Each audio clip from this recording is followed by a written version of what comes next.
오늘 우리에게 주시는 하나님 말씀은 갈라디아서 5장 22절 말씀입니다.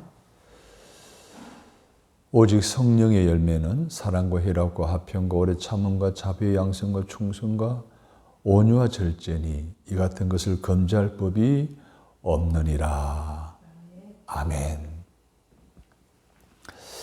하나님의 영광을 위한 열매를 맺읍시다 라는 제목으로 말씀을 드리려고 합니다. 하나님께서 우리 인간을 창조하셨습니다. 창조된 피조물의 우리 인간이 하나님의 뜻을 이 땅에 이루도록 하기 위하여, 그리고 하나님을 기쁘시게 해드리기 위해 존재한다는 사실입니다. 그러므로 우리 인간은 세상을 살아가면서 우리의 시간, 물질, 재능, 열정, 이 모든 것을 주께 바침으로 그분을 기쁘시게 해드리고 그분의 뜻이 이 땅에 이루어지도록 집중해야 함은 너무나 당연한 것입니다. 시편 71편에서 시인은 난 항상 소망을 품고 주를 더욱더욱 찬송하리이다.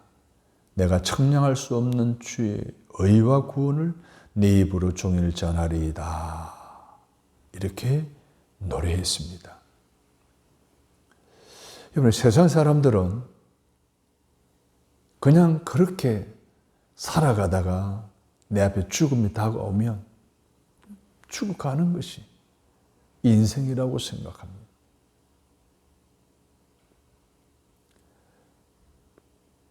즉, 삶의 목적이 없는 것처럼 사는 인생을 세상 사람들은 살아가고 있습니다. 근데 분명한 것은 하나님 우리 인간을 창조하실 때 분명 목적을 설정해 주셨다는 거예요. 삶의 목적이 있다는 거예요. 우연히 태어난 것이 아니라는 거예요. 하나님의 계획 속에서 저마다의 목적을 가지고 태어났다는 거예요. 그러므로 오늘 우리가 어떤 목적을 가지고 태어났느냐라고 하는 것은 우리 인생에서 중요한 의무를 부여해 주는 거예요. 그런 말이 있잖아요. 식이위대라는 말이 있습니다. 먹는 것이 중요하다는 거예요. 거기서 파생되어 나온 말이 금강산도 식후경이다 라는 말이 있습니다. 먹어야 구경할 수 있다는 거죠. 이 먹는 문제가 얼마나 오늘날에 중요합니까? 얼마 전에 어느 당에서 전 국민 개인당 25만 원씩 지급하겠다고 그렇게 당론으로 삼고 계속해서 강조하다가 여론에 밀려 지금은 주춤하고 있지 않습니까? 보편복지입니다. 물론 재정이 넘쳐나면 그렇게 하는 건 당연한 일입니다. 재정이 빠듯한 상황 속에서 우리는 보편복지보다는 차별복지를 해야 되죠. 여러분 잘 알고 있는 우리 기초생활 수급자들 열악한 환경 속에 살아가고 있습니다. 그들뿐만 아니라 차상위 계층 또한 이 먹거리 문제, 생활의 문제로 굉장히 심각한 위기에 처해 있어서 정부가 돌보지 않으면 안 되는 그런 상황에 있는 많은 이들이 있습니다. 이 먹거리 문제와 정치와 결부되어지면 국가가 흔들립니다. 사회가 흔들리는 거예요. 그만큼 인간이 먹는 문제 중요하다는 거죠. 그런데 우리 인간이 동물처럼 먹기 위해서 존재한다? 이건 말이 안 되죠. 어떤 사람이 일하기 위해서 먹는다라고 말하는 사람도 있어요. 그럼 손 한 말도 일하기 위해서 먹는 거예요. 짐승과 다를 바가 없습니다. 그런데 성경은 우리 인간의 세상에 사는 목적을 분명히 이렇게 고린도전서 10장 31절에서 말씀해 주고 있습니다. 너희가 먹든지 마시든지 무엇을 하든지 다 하나님의 영광을 위하여 하라.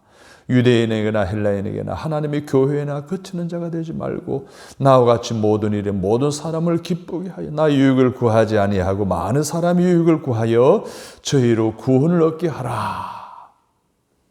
바울이 말했습니다. 이처럼 우리가 세상을 살아가는 목적이 하나님의 영광을 위함입니다. 할렐루야. 다시 말하면 하나님을 찬양하는 삶을 살아가는 것이 오늘 우리 인생의 목적이라는 거예요. 그래서 로마서 11장 36절에서 만물이 주에게서 나오고 주로 말미암고 주에게로 돌아갑니다. 영광이 그에게 세세에 있으리로다. 하나님의 모든 것이 되심으로 영광을 받으시는 것은 마땅하다는 이야기입니다. 그래서 로마서 14장 8절에 우리가 살아도 주를 위하여 살고 죽어도 주를 위하여 죽나니 그러므로 사나 죽으나 우리가 주의 것이로다. 사랑의 여러분, 우리는 주의 부르심을 받았고 주님의 제자가 되었고 주님의 특별한 소유가 되어 준 줄로 믿습니다. 주님은 우리를 사기 위해 피를 값으로 지불하지 않았습니까? 피로 값주고 지불받아 구원받아 오늘 저와 여러분은 그분의 영광을 위해서 그분을 찬양하는 삶을 위해서 살아가는 것은 당연한 일인 줄로 믿으시면 아멘 하십시오. 그럼 우리가 어떻게 하면 하나님께 영광을 돌리며 그를 즐거워하며 그를 찬양하며 살아갈 수가 있을까요? 사도 바울은 빌보 1장 11절에서 예수 그리스도로 말미암아 의의 열매가 가득하여 하나님께 영광과 찬송이 되게 하시기를 구하노라. 하나님께 영광과 찬송이 되기 위해서는 의의 열매를 맺어야만 가능하다고 말했습니다. 사도 바울의 빌립보 교회 교인들을 향한 간절한 기도 내용인데 우리가 예수 그리스도를 믿음으로 말미암아 맺는 생활의 열매를 통하여 하나님께서 영광을 받으시기를 원하신다는 거예요. 예수님도 이렇게 말씀하셨어요. 마태복음 5장 16절에서 이같이 너희 빛을 사람 앞에 비추게 하여 저희로 너희 착한 행실을 보고 하늘에 계신 너희 아버지께 영광을 돌리게 하라. 우리의 착한 열매 맺고 살아가는 삶을 통해서 하나님의 영광을 돌리게 하라는 거예요. 세례 요한은 뭐라 그랬습니까? 요단강에 세를 베풀 때 많은 사람들이 찾아온 그들에게 이렇게 말씀하셨어요. 이미 도끼가 나무 뿌리에 놓였으니 좋은 열매 맺지 아니한 나무마다 찍어 불에 던지우리라. 여러분, 좋은 열매를 맺어야 하나님의 영광을 받으신다는 거예요. 하나님의 영광을 위해서 하나님을 찬양하기 위한 목적으로 지음받는 오늘 저와 여러분은 좋은 열매를 맺음으로 하나님께 영광을 돌릴 수 있다는 거예요. 그래서 예수님은 뭐라 그럽니까? 누가복음 6장 43절에서 나무가 좋으면 좋은 열매를 맺는다는 거예요. 그 나무가 좋은데 좋은 열매를 맺지 않으면 좋은 나무가 아니라는 거예요. 사랑의 여러분, 기독교는요 이론이 아니고 실제입니다. 실천입니다. 말로만 하는 것이 아니라 행함이 따라야 되는 거예요. 그래서 야고보 기자는 행함이 없는 믿음은 죽은 믿음이라고 하지 않았습니까? 죽은 믿음으로는 구원 얻을 수가 없습니다. 이론으로 머물면 구원이 일어나지 않습니다. 실천해야 되는 거예요. 행함 있는 믿음이 뒤따라야 되는 거예요. 의의 행실을 맺어야 되는 거예요. 의의 열매를 맺어야 하나님의 영광을 올려드리고 하나님의 영광 받으시고 하나님의 놀라운 뜻이 우리를 통해 이루어질 뿐만 아니라 우리를 통해 하나님을 기뻐하는, 하나님을 영화롭게 하는, 하나님을 찬송하는 삶을 살아갈 수 있다는 거예요. 그러면 오늘 우리의 생활 속에서 우리는 어떤 열매를 맺어야 할까요? 사도 바울은 갈라디아 교회에 보내는 편지 가운데서 예수를 구주로 시인하고 영접한 세 사람은 마땅히 성령의 열매를 맺어야 한다라고 오늘 본문에서 말하고 있습니다. 성령의 9가지 열매, 사랑이랑 화평, 인내, 자비, 양성, 충성, 온유, 절제. 사랑이 여러분의 삶 속에 이런 열매가 맺어져 있습니까? 성령 강림절을 맞이하여 오늘 우리의 마음의 상태, 믿음의 상태를 보시고 이 9가지 열매가 맺혀져 있는지 보시고 오늘 말씀을 들으면서 내게도 저 열매를 맺혀지기를 원합니다 라는 소망하는 마음으로 말씀을 듣고 믿음으로 결단하는 저와 여러분 되시기를 바랍니다. 여러분, 이러한 열매를 맺어야 하나님이 뭘 받으신다고요? 영광을 받으실 수가 있습니다. 여러분, 우리 말로서 얼마든지 하나님 영광을 올려드릴 수가 있습니다. 말끝마다 할렐루야로 하나님 영광을 돌릴 수가 있지만 그보다 더 중요한 것을 따라서 우리의 생활이 할렐루야가 되는 것입니다. 우리의 생활 속에서 끊임없이 할렐루야로 열매를 맺음으로 하나님께 영광을 돌려야 할 줄로 믿습니다. 그 생활과 인격의 열매로 나타나서 성령의 열매를 맺어야 하나님이 저와 여러분을 통해 영광 받으시는 줄로 믿습니다. 이 9가지 열매 가운데 중요한 것은 하나님을 향한 그리스도인의 태도라고 할 수 있는 사랑이랑 화평의 열매입니다. 여러분, 그리스도인의 가장 기초가 되는 사랑은 하나님에 대한 사랑이에요. 그리스도인의 어둠에 되는 희락은 하나님에게서 오는 희락이에요. 그리스도인의 삶의 거룩한 깊은 화평은 하나님과의 화평이기 때문에 사랑이라 화평은 하나님 향한 우리의 신앙의 태도인 것인데, 이번 성령 강림제를 통한 하나님을 향한 저와 여러분의 태도는 과연 어떠한지를 점검해보고 다시금 사랑이나 화평의 열매를 회복하실 수 있게 되기를 주님의 이름으로 축복합니다. 그래서 하나님을 향한 우리의 신앙의 태도가 올바르게 정립되어 하나님을 기뻐지시게 해드리고 하나님의 뜻을 이루어드는 일에 부족함이 없는 저와 여러분으로 다시 세워지는 은혜가 있게 되기를 주님의 이름으로 축복합니다. 첫 번째로 사랑은 성령의 열매입니다. 성령이 충만하면 사랑으로 그 열매가 나타납니다. 사도행전 1장 2장에 나오는 마가의 다락방에 성령의 사건이 있습니다. 이 성령의 사건이 우리에게 주는 엄청난 교훈 가운데 중요한 것이 있습니다. 성령 충만 받으니까 서로서로 뭐 했다는 거예요? 사랑했다는 거예요. 뭐 불같이 바람같이 이거 다 중요하지. 다 정말 중요한 것은 성령 충만했더니 서로 사랑하게 되었다는 거예요. 그래서 예수님께서도 우리에게 새 계명을 너에게 주노니 서로 사랑하라. 내가 너희를 사랑한 것 같이 너희도 서로 사랑하라. 너희가 서로 사랑하면 이로써 모든 사람이 너희가 내 제자인 줄 알리라. 이 말씀을 들은 사도 요한은 이 진리를 깨닫고 우리가 서로 사랑하면 그가 먼저 우리를 사랑하셨습니다. 누구든지 하나님을 사랑하노라 하고 그 형제를 미워하면 이는 거짓말하는 자니 보는 바 그 형제를 사랑하지 아니하는 자가 보지 못하는 바 하나님을 사랑할 수가 없느니라. 우리가 이 계명을 주께 받았나니 하나님을 사랑하는 자는 또한 그 형제를 사랑할지니라. 여러분, 세상에서 가장 귀한 것, 세상에서 가장 아름다운 것, 세상에서 가장 고귀한 것이 무엇일까요? 사랑인 줄로 믿습니다. 그래서 고린도전서 13장의 사도 바울은 사람이 사는 세상에서 이해하는 능력이 있고 모든 지식을 알고 산을 옮길 만한 믿음이 있어도 사랑이 없으면 아무것도 아니라고 그랬어요. 뿐만 아닙니다.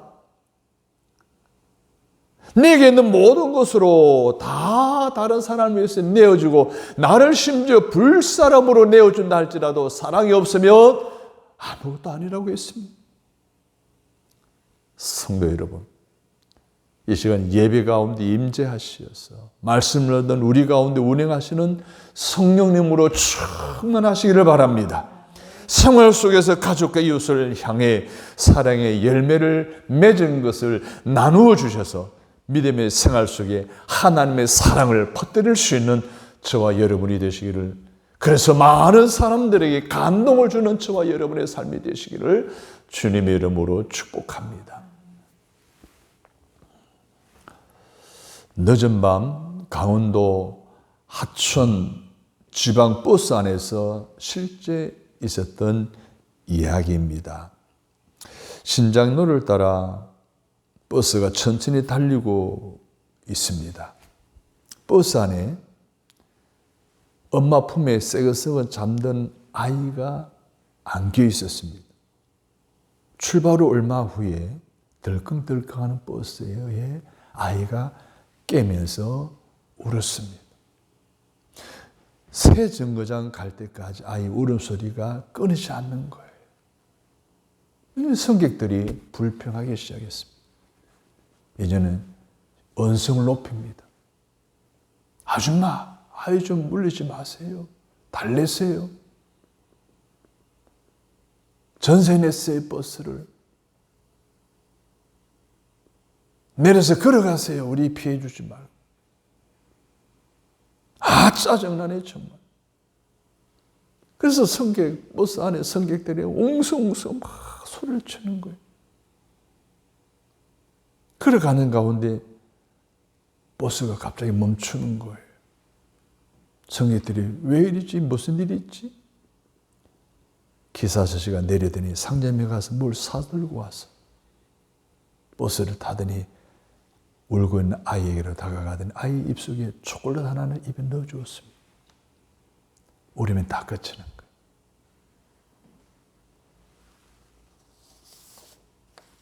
아무리 일이 없었듯이 버스가 다시 출발하자 화를 내고 짜증을 냈던 승객들은 부끄러운 생각이 들었습니다. 몇 정거장이 지나자 아이 엄마는 버스기사 아저씨에게 다가가 공손히 고개를 숙이고 손등에 다른 한 손을 세워 보였습니다. 이게 무슨 뜻이? 수화로 고맙습니다 라는 뜻입니다. 아이 엄마는 듣지도 말하지도 못하는 장인이었습니다. 아이를 업고 버스에서 엄마가 내렸습니다. 그래도 버스는 출발하잖아요. 그 아이를 업고 가는 엄마가 길을 가도록 버스에 불빛을 비춰주고 있었습니다. 버스에서 오는 아기의 청각장애인 엄마에게 보였던 버스기사의 이런 사랑 행동에 드디어 버스 안의 승객들은 울음이 터지고 말았습니다. 그 후 기사 아저씨를 보고 빨리 가자고 재촉하는 사람이 한 사람도 없었습니다. 달빛을 따라 천천히 달려가는 버스 속에서 사랑에 많은 착한 기사 아저씨의 배려의 손길을 따라 행복한 마음들이 함께 천천히 굴러가고 있었습니다. 작은 관심 갖고 초코든 하나를 사서 말하지도 듣지도 못하는 아이 엄마에게 사랑으로 작은 배려를 베풀어주는 기사 아저씨야말로 멋진 기다리 아저씨가 아닐까요? 사랑하는 성도 여러분, 성령 강림절기를 맞아서 왜 하나님이 이 시간 이 본문 말씀을 통해서 성령 충만해야 되는지, 왜 사랑의 열매를 맺어야 되는지, 성령의 열매를 맺어야 되는지 알게 해주는 이야기입니다. 성령 강림절에 험악한 세상을 살아가면서 우리는 떠나지 않게, 예견되지 않게 화가 난 일이 생깁니다. 사람을 미워할 때가 있습니다. 그때 단 한 번만이라도 오순절을 통해 믿는 자들에게 왜 성령을 부어주셨는지 우리를 향하신 주님의 마음과 심정을 다시 한번 생각해 보실 수 있는 여러분 되시기를 바랍니다. 그런 작은 생각 하나가 화해를 이루어지는 배려의 계기가 될 수도 있지 않겠습니까? 그리하여 서로서로 먼저 양보하고 용납하는 가운데 행복과 화목 그리고 사랑이 넘치고 이루어지는 이 세상과 우리 모두가 되어지게 되기를 주님의 이름으로 축복합니다.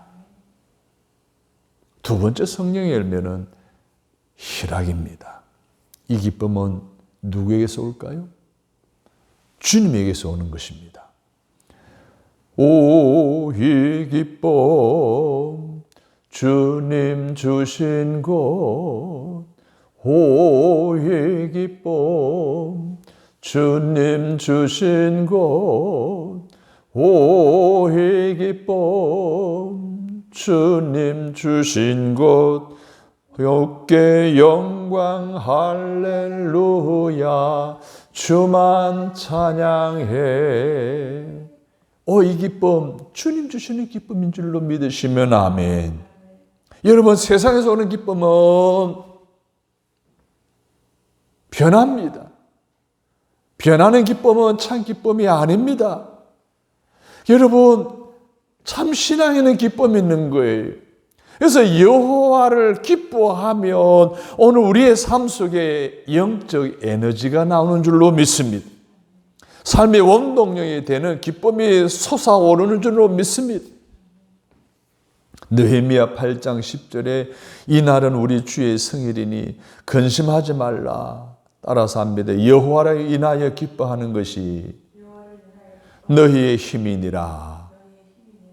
여러분, 여기서 느헤미야 선지자는요, 슬퍼하는 마음은 사람을 무기력하게 만드는 거예요. 피곤하게 만든다는 거예요. 그러나 기뻐하는 마음은 우리에게 새 힘을 준다는 거예요. 여러분, 기뻐하는 생활이야말로 능력 있는 생활의 비결인 줄로 믿습니다. 그러므로 무슨 일이든지 기쁨으로 하면 힘이 들까요? 힘든 줄 모릅니다.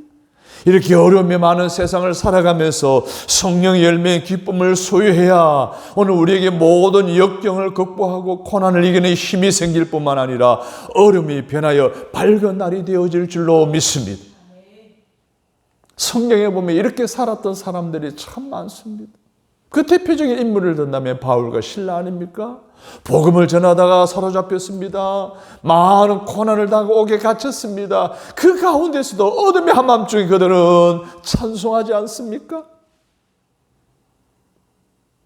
욥이라는 사람을 보십시오.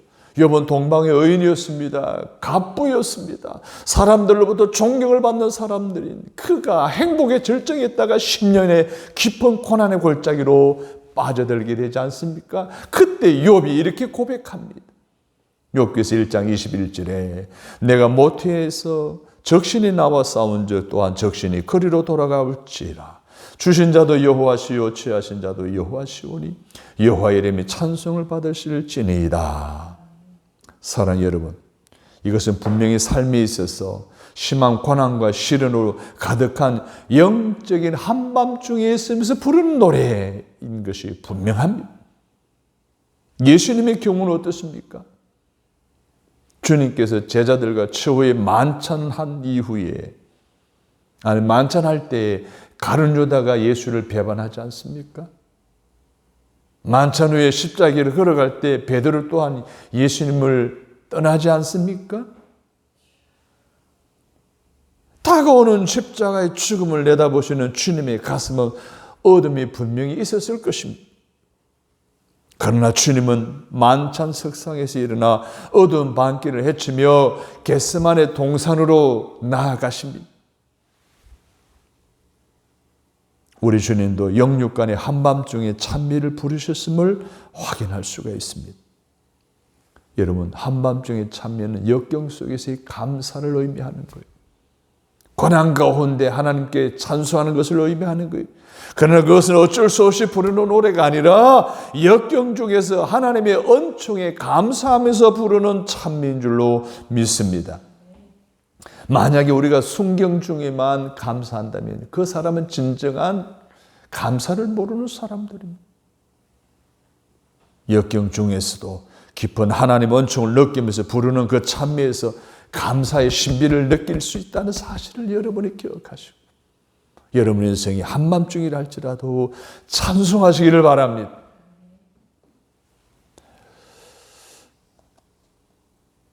오늘 우리가 살아가는 이 현실은 모든 것이 무모하다시피 어둠을 향해 치닫고 있습니다. 오늘 이 현실을 어떻게 보면은 희망이 없는 한밤중이라고 할 수 있는 그런 시기 우리 살아가고 있습니다. 개인적으로 어떻습니까? 환경이 어둡습니다. 밤같이 어둡습니다. 그러나 이 밤같은 어두움 가운데서도 감사할 것을 찾아가며 밤중에 찬미를 부를 수 있는 것이 따라서 합니다. 그리스도인의 특권입니다. 이게 그리스도인이에요, 여러분. 세상 사람들은 불평불만합니다. 원망합니다. 엄불교인이 되는 거예요. 그러나 오늘 그리스도인은 아니에요. 고난과 역경 가운데서도 한밤중에도 찬미를 부를 수 있는 것이 그리스도인인 것입니다. 여러분, 한밤중에 찬미는 알지 못하면서 부르는 노래 아닙니까? 이해할 수 없는 상황 속에서도 찬미했더니 가슴속의 의심과 원망은 다 사라지고 마느니 은혜를 체험하는 저와 여러분 되시기를 바랍니다. 여러분, 믿음의 조사 아브라함을 보십시오. 하나님 부름부심을 받았을 때 갈 바를 알지 못하고 나아갔습니다. 이게 믿음이에요. 여러분, 믿음과 과학의 차이가 뭔 줄 아세요? 과학의 세계에는요, 갈 길이 분명할 때만 움직여요. 근데 믿음의 세계는 갈 길이 분명할지도 않아요. 어떻게 나아가야 할 바를 알지를 못해요. 그래도 나아갑니다. 그 이유를 알지 못하면서도 나아가는 것이 바로 믿음인 줄로 믿습니다. 성도 여러분, 우리에게는 이해할 수 없는 일들이 너무나 많습니다. 알지 못하는 그런 상황과 장래를 위해서 나아갈 수밖에 없습니다. 그러나 그 가운데서도 주님을 신뢰하고 찬양하며 나아가는 것이 바로 믿음의 발걸음인 줄로 믿습니다. 주님께서도 요한복음 13장 7절에서 내가 하는 것을 네가 지금은 알지 못하나 이후에는 알리라. 신앙이 뭐예요? 지금은 알지 못하지만, 이해되지 않고 마음에 들지 않지만 장차는 알 수 있게 된다라고 하는 믿음을 가지고 나아가는 것이 신앙생활 아닙니까? 이게 바로 히브리서 11장에 나온 믿음의 선진들이 우리에게 보여줬던 삶의 모습들이었습니다. 성령 충만함으로 예수 그리스도에게서 오는 희락의 열매를 맺으시기를 바랍니다. 그래서 어떤 형편에서도 감사하고 신뢰하고 찬양하며 믿고 따라감으로 해답을 얻는 저와 여러분이 다 되시기를 주님의 이름으로 축복합니다. 세 번째 성령의 열매는 화평입니다. 예수께서도 요한복음 14장 27절에서 평안을 너희에게 주노니 곧 나의 평안을 너희에게 주노라. 내가 너희에게 주는 것은 세상에 주는 것과 같지 아니하니라. 세상에 주는 평안은 일시적이고 비상적입니다. 또 뇌물이나 권력이나 아니면 여러 가지 상황으로 해서 오는 평안함은 세상 환경이 주는 것입니다. 그렇기 때문에 그 환경에 다시 빼앗아갈 수도 있어요. 그러므로 세상에 주는 평안은 참된 평안이 아닙니다. 주님이 주시는 평안함으로 여러분의 심령에 가득 채우시는 성령의 충만함이 있기를 축복합니다. 여러분, 주님이 성령님을 통해 주시는 평안함은 영구적입니다. 중심적입니다. 절대 평안인 줄로 믿습니다.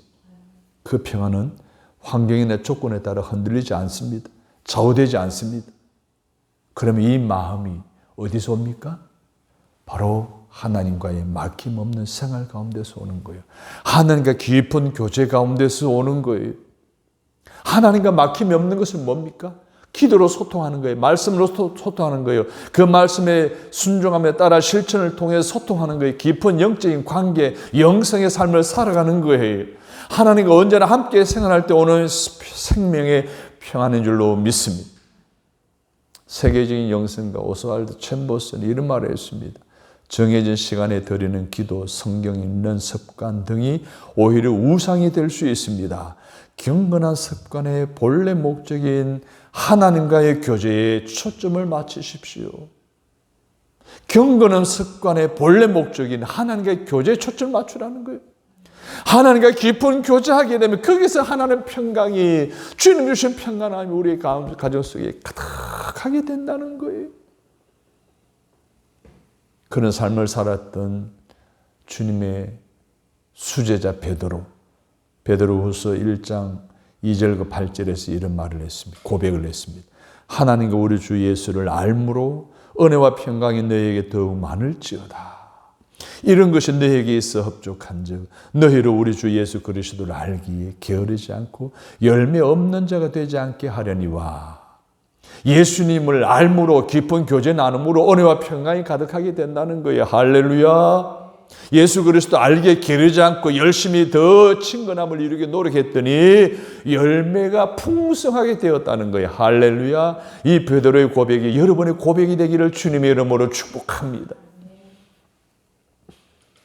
여러분, 우리가 하나님을 더 깊이 교제하려고 노력하면 노력할수록 은혜와 화평의 열매를 많이 맺게 된다고 약속한 주님의 말씀이 저 여러분의 마음속에 성령 충만함으로 가득한 삶에 집중할 때 반드시 이루어질 것을 믿어 의심치 않으시면 아멘 하십시다. 성도 여러분, 세상 환경이 아무리 좋아도 마음에 평강이 없으면 여러분 그냥 불행한 사람 아닙니까? 그러나 세상 환경이 아무리 열악해도 내 마음에 평강이 있으면 그 사람은 행복한 사람인 줄로 믿습니다. 하나님과 깊은 교제 속에서 성령을 통해 주시는 평안의 열매를 여러분의 가정, 여러분의 직장, 여러분의 삶, 여러분의 공동체의 환경을 통해 빼앗기지 마시고 항상 유지하시기를 바랍니다. 그래서 심령의 천국을 누리시기를 주님의 이름으로 축원합니다. 평안을 너에게 주노라. 세상이 줄 수 없는, 세상이 알 수도 없는 평안, 평안, 평안, 평안을 너에게 주노라. 여러분, 성령이 충만하면 맺는 세 번째 열매, 화평, 평안.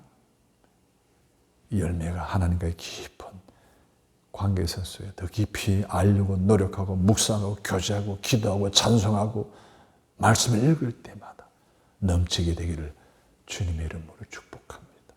이 은혜를 성령 강림 절기에 여러분의 하나님과의 교제하는 삶 속에서 날마다 체험되시도록 홀로 넘쳐나는 화평이 있기를 주의 이름으로 축원합니다.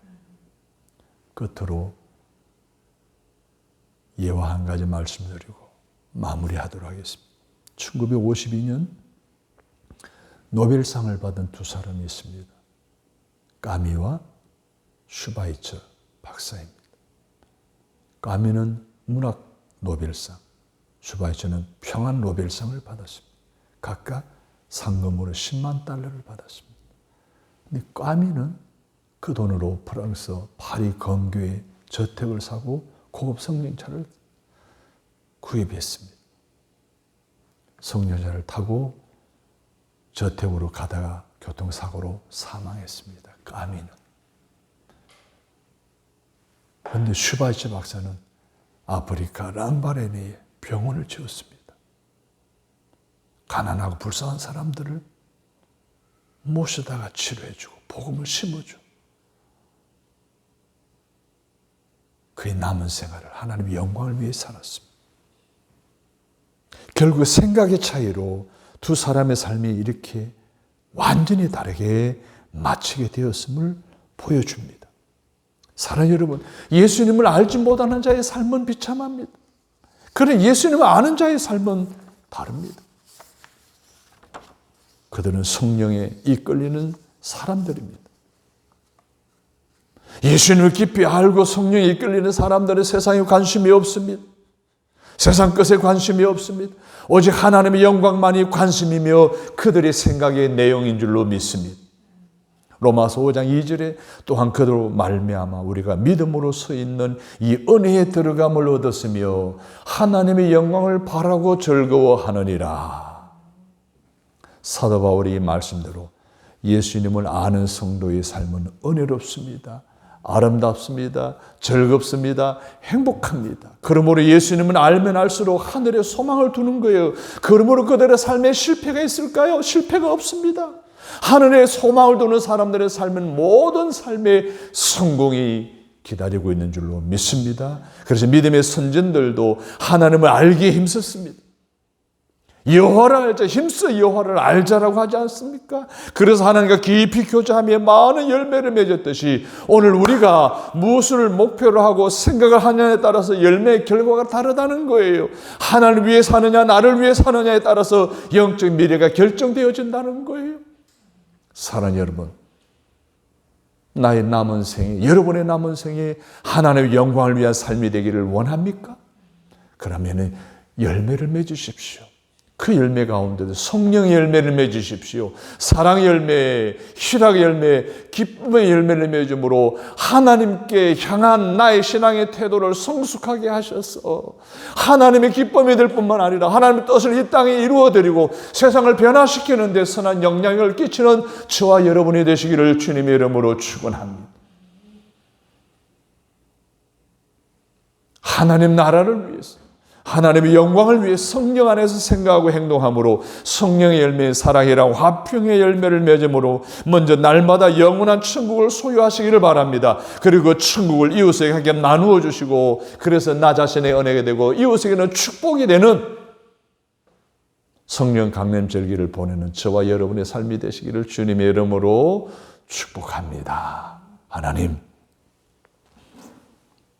하나님 영광을 위해 삶을 살아가도록 지원받은 저희들입니다. 다시 한 번 더 주님의 기쁨이 되기를 원합니다. 주의 뜻을 이루어드리는 일에 쓰임받기를 원합니다. 주님의 기쁨이 되고 주의 뜻을 이루는 일에 우리가 열매를 맺어야 함을 믿습니다. 성령의 열매를 맺게 하여 주옵소서. 성령 강림절기 하나님 깊은 교제를 통해 성령 충만함으로 사랑을 나누어 많은 사람이 감동을 주고 세상을 변화시키게 하옵소서. 주님으로부터 오는 기쁨이 가득함으로 마음속에 천국을 누리고 가정의 천국을 누리게 하옵소서. 하나님과의 화평은 깊은 교제를 통해 주어지는 이 놀라운 은혜를 하나님 슈바이처 박사처럼 하나님 영광을 위해 귀하게 쓰임받는 일에 사용되어 줄 수 있는 저희들의 삶이 되게 하여 주옵소서. 거룩한 성령의 사람으로 살아가는 성령 강림절기가 되어지도록 성령님 동행하여 주시고 앞장서 주시고 기름 부어 주시고 날마다 축복하여 주옵소서. 그래야 하실 우리 주 예수 그리스도를 받들어 간절히 기도합니다. 아멘.